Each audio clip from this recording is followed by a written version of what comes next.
All right, we've been away, but we're back today. Welcome back to Soaring Highs and Crushing Lows. We are going to enter our third season of the show. Can you believe it?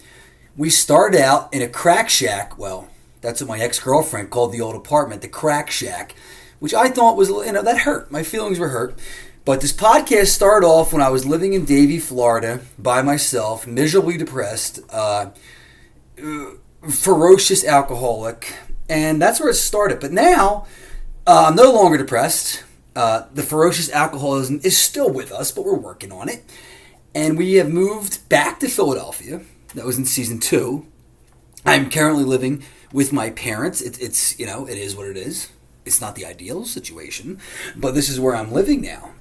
And Soaring Highs and Crushing Lows has developed some fans. I mean, we're growing a little bit, guys. We're growing a little bit. We're doing comedy shows, so that's exciting. But, recently on Instagram, I was always private, okay, because I knew once my opinions got out there, I knew we were going to have problems. I mean, you just knew we were going to have problems. You can't say these things. You can't have common sense.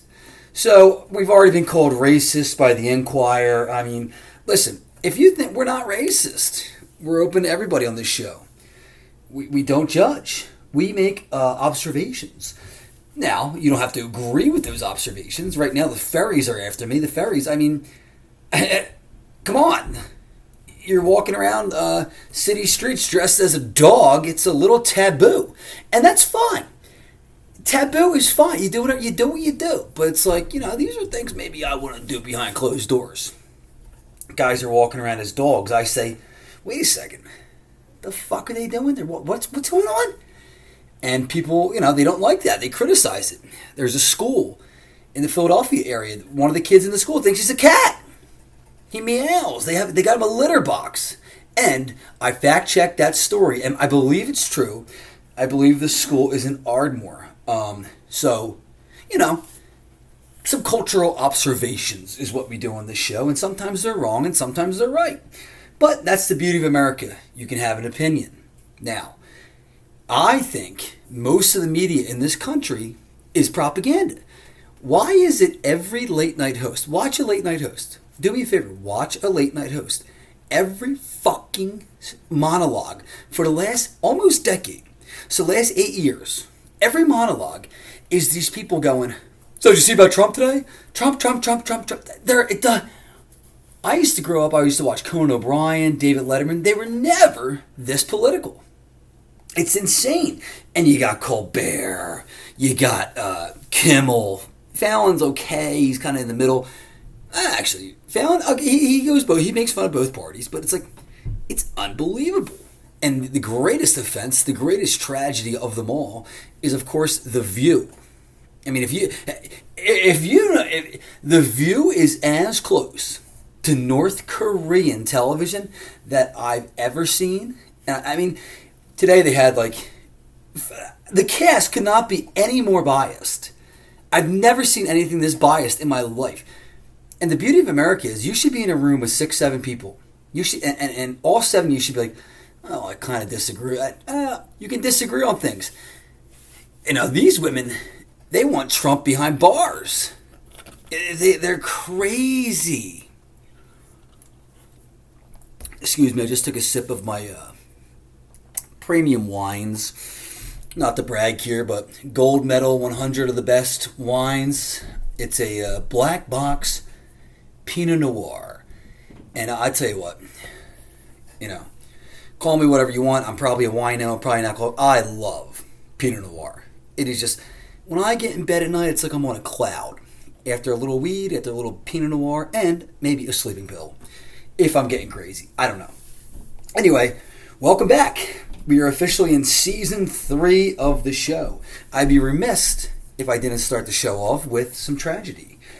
The wrong pub, sadly, JJ, the owner, passed away last week. Now, JJ's been the owner of the pub for a couple years now. He's the greatest guy you'll ever meet. No one's ever said a bad word about JJ, and JJ never said a bad word about anybody. He was that kind of guy.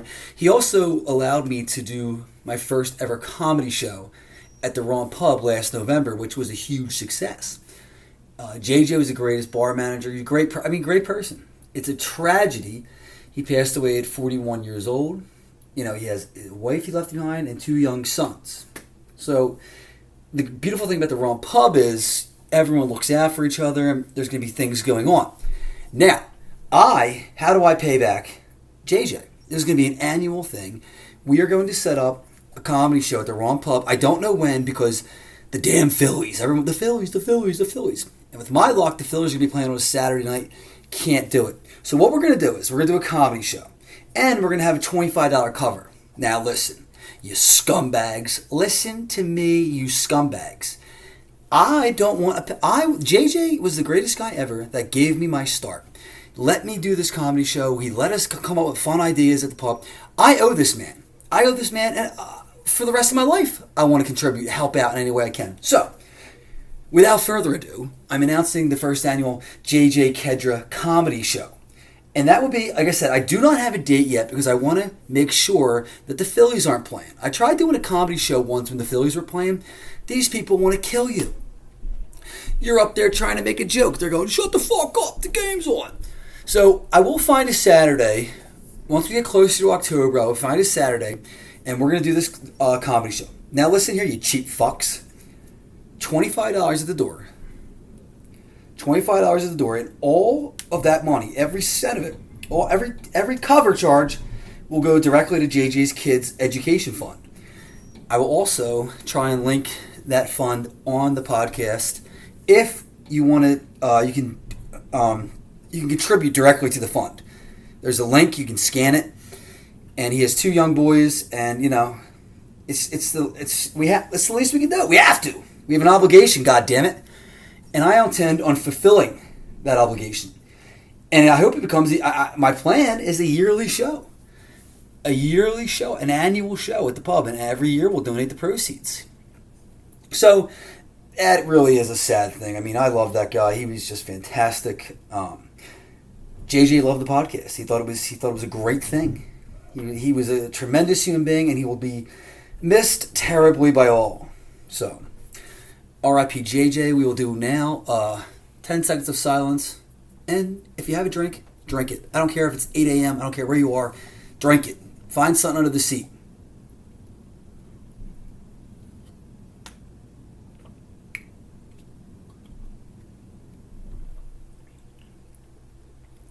Okay.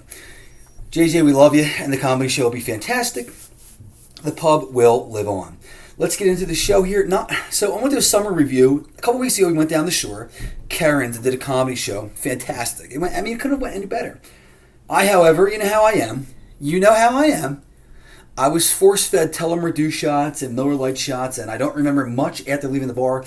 Woke up on a couch. It's a whole other story. You know how it is. You go down Wildwood. Everyone knows on this show, we call it the Vortex. You can get in. You can't get out. Sometimes you go down to. Sometimes you say, I'm going to go down Wildwood for the day, get a slice of Max Pizza. Maybe I'll stop in the Inlet for a drink. Maybe I'll stop in Keenan's. Next thing you know, 3 days has gone by. Every relationship in your life is ruined. Everyone hates you, and you have no money. That's the Vortex. I don't know why we keep doing it, but we do. Let's move right down the line here. Oh, I want to get in this right away. It turns out that I read a story that the Russians, this is every 4 years you got to deal with the Russians. In 2020, if you have any questions about the 2020 election, you're a treasonous traitor. You need to be in jail. But in 2016, when Trump won, they went on and on and on and on and on and on and on about the fucking Russians. The Russians, collusion. They went nuts. They never found any evidence of this. So now they're telling people, oh, watch out, because there's some right-wing people out there on Instagram who are getting paid by the Russians. Hello? Is this thing on? Hello, Moscow? Hello? Who are they paying? We've been on this show, come on, we want the money. I've said this 1,000 times. I live below the poverty line. You guys know I live below the poverty line. I'm with my parents. I'm poor. If Moscow comes to me and says, "Hey, could you make a pro-Trump video for us? We'll pay you 50,000." I'm like, yeah. I've already been making those videos for free. So, you know, and then the left has all these fucking people that get paid. All these people. You go on Twitter, you're just bombarded with left-wing bullshit. And no one, who's paying them? Who's paying them? And they're, the Russians, the Russians. So, you know, hey, Moscow, we are listening. You can buy us. We will be propaganda. Also, if the FBI is listening, you know, what do you want me to do? I like Trump. I'm voting for Trump. If the Russians want to pay me $50,000 to say how great of a guy Trump is, I'll do it for free. But man, that would be sweet, $50,000. So hey, Vladimir, just saying hello. All right, FBI, dear FBI guy listening, we're just joking, man. We're just joshing around. Would you relax? Anyway, we are 9 months into the year. 2025 is approaching fast. I mean, we are just careening through the galaxy of life right now. And I will tell you what, when this year started, I had some optimism. I figured this was going to be my year. I thought life was going to get back on track. Unfortunately, it has crashed, okay? And it has gone up in flames. Things cannot be going any worse. And at this point, I encourage my listeners, if you're listening and your life, listen, fucking September, if your life hasn't really got back on track yet in 2024, what we're going to do is right now, I'm going to absolve you of your sins. We're giving up for the year. Okay? We're giving up for the year. There is no diet. There is no cutting back drinking. There is no stopping smoking. We're not doing any of it. Okay? We're just going to finish the year in our old, horrible ways. It's over. I mean, it's almost like, all right, dude, what the fuck are you going to do in the next 3 months? It's over. You failed. We failed. I failed. I failed miserably. Okay, that's the point of this show. We embrace failure. I get guys that come out to the bar with us sometimes, and they want to talk about, you know, this is going great for me, and this is going great for me, and that's an easy way for me and my friends to hate you. That is an easy way to get us to hate your rotten guts. Because we're going to be like, fuck this guy. You know, we don't want that. We want you to tell us your marriage is falling apart. You know, you're a degenerate gambler. You have an addiction. When we hear that, we go, Gooble gobble, one of us. We accept you, one of us. This isn't the show. Listen, this isn't the show for optimism. I tell people this all the time. There's 1,000 shows out there will sit there and hold your hand and tell you that you're a great person and life's going to get better. We're not doing that here. We're also not going to suck the Philadelphia sports team's dicks. A lot of guys tell me sometimes, you can't say anything negative about the Philadelphia sports team and be immediate. Fuck you. Get a fucking clue. Get a brain cell. Have an opinion. Is that too much to ask? Yeah, I'm going to be 34 in a couple weeks. That's going to be fun. I'm having a party at Parks Casino. So if you're around, hey, more the merrier. The Bengals are playing the Bills. I've already decided I'm betting the Bengals, even though the game's November 7th. That's November 7th at Parks Casino. Come out, ask for Francis. We'll be there. I want to get into in this episode that I made a video the other day, but you know, how to know that you live in the ghetto. How do I know? What are the signs that I live in the ghetto? And I said one of the main signs is, of course, a language barrier. It's never good. You know? Even if it was a Hispanic-speaking neighborhood and the white liberals came in, they start speaking English and putting coffee shops up everywhere. That's not good. Or for instance, Ronhurst, where I'm from, you know, Portuguese is the new language. We call this Brazilhurst now. And that's never a good sign. So, but that's really not the main thing. The main thing is this. How do you know you live in the ghetto? How do you know you live in the ghetto? When you walk into a Wawa and you order your sandwich and you go, oh, you know what? I'm going to get a fountain drink. It's a hot day. You're going to get yourself a nice tea. I'm going to get myself a nice tea. Now, if you go over to the fountain and there's a sign that says fountain drinks are behind the counter, I'm sorry if you're offended by this, but you live in the ghetto. When you go into a store and the deodorant is locked up, when the toothpaste is locked up, you live in the ghetto.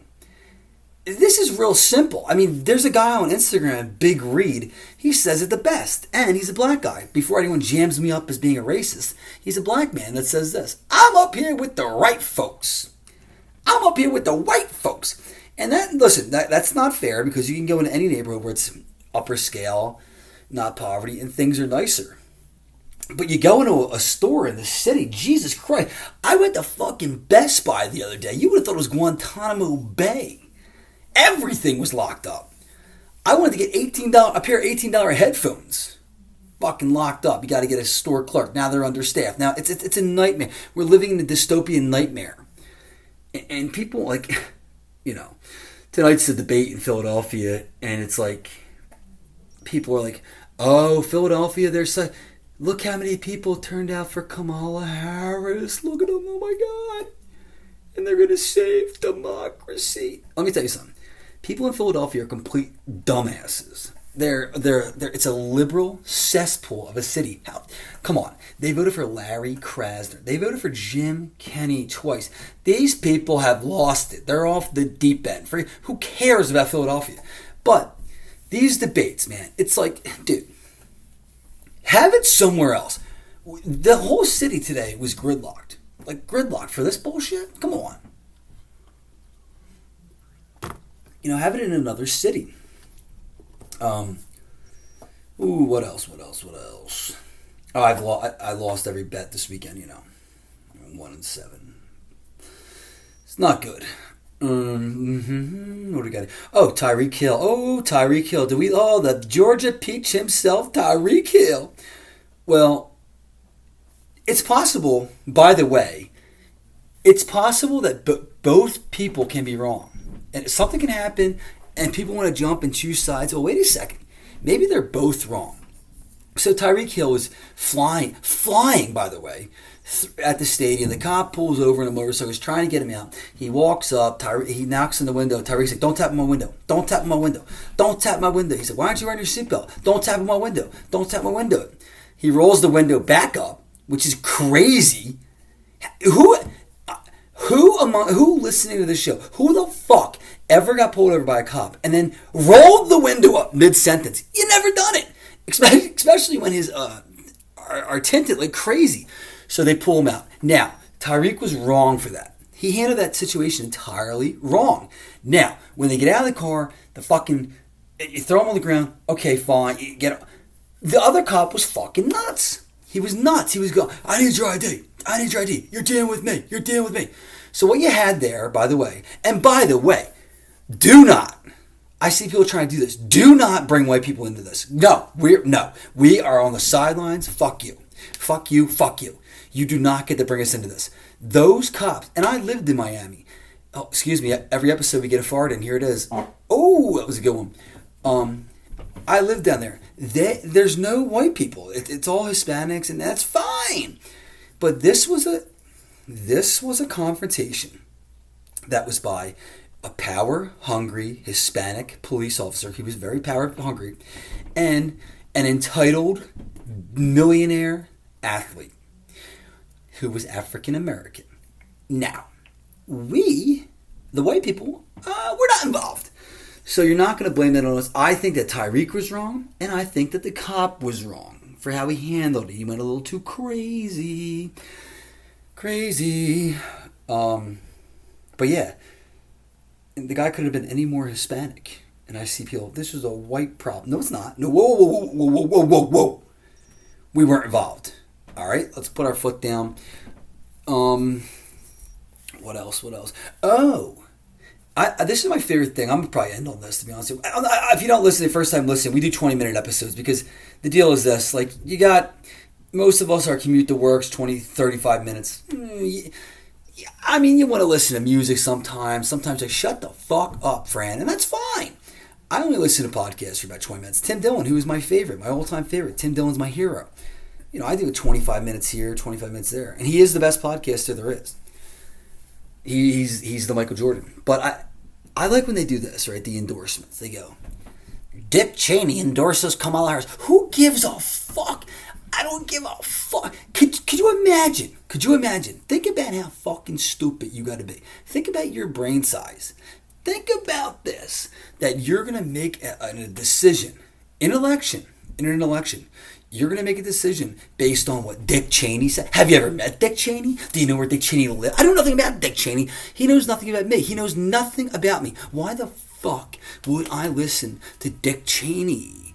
I mean, Don Lemon, that guy, he goes around talking about white privilege while he lives in an ivory tower. Dude. Don Lemon goes, Taylor Swift, hey girlfriend, hey Taylor, you need to make an endorsement. Are you fucking...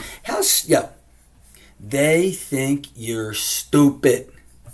They think you're so dumb that you're going to be like, oh, well, Taylor Swift said she's voting Harris. Therefore, I'm voting Harris. That's, God help us. One more story, I'll end on this, and I heard it on the Tim Dillon show, was that a woman was working for a insurance company. Maybe it was a bigger... Let me get a sip of my wine. Maybe it was a big company, like... Shit. One of the big, insurance companies. She was working for them, and she died at her cubicle. And they didn't find her for 4 days. 4 days. She died at her cubicle, and they didn't find her for 4 days. Why do I tell you this story? Why am I telling you this horrible story? And that is to remind you that fuck your company, okay? Fuck them. They don't give a fuck about you. Do what you gotta do. Show up, do your job, get your pay, but fuck the company. They don't care. They don't care about you. And it's so obvious they don't care about you. So, don't become a sellout for these corporate fucking people. On this show we talk about a lot. We hate human resources. Despise human resources. They're everything that's wrong with America.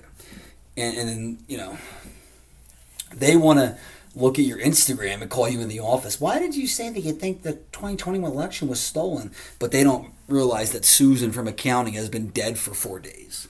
Okay? That's where their morality is. We're going to wrap up, though, because it is election night. And I have a new job now. I'm not going to go into details of what it is, but it is a great job. I love it there. I work with these standout guys. Fantastic guys. And, I'm not revealing what that job is ever because you people are fucking no good. You are no good. You'll gossip. Did you hear I got a job here? Fuck you. Figure it out yourself. I don't care where you work. I don't care what you do. So figure it out yourself. Just know that I like it there. Things are going well. Until next time, go fuck yourselves. This is Soaring Highs and Crushing Lows.